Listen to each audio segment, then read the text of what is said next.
Zidane কি সত্যি অভিশাপ দিয়ে গিয়েছিলেন ইতালিকে? 2006 সাল ফুটবল বিশ্বকাপ ফাইনাল ম্যাচ, ফ্রান্স বনাম ইতালি, মাঠে গোল 1-1। সময় যখন ঠিক 110 মিনিট, তখনই ঘটলো ফুটবল ইতিহাসে আলোচিত ঘটনার মধ্যে একটি।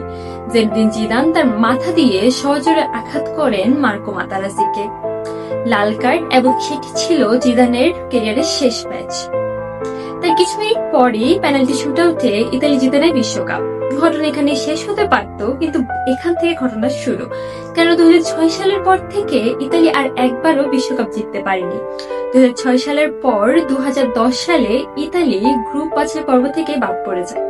2010 সালের পর 2014 সালে একইভাবে ইতালি গ্রুপ বাছাই পর্ব থেকে বাদ পড়ে যায়। 2014 সালের পর 2018 এবং 2022 সালে ইতালি বিশ্বকাপ খেলার জন্য কোয়ালিফাই পর্যন্ত হয় না।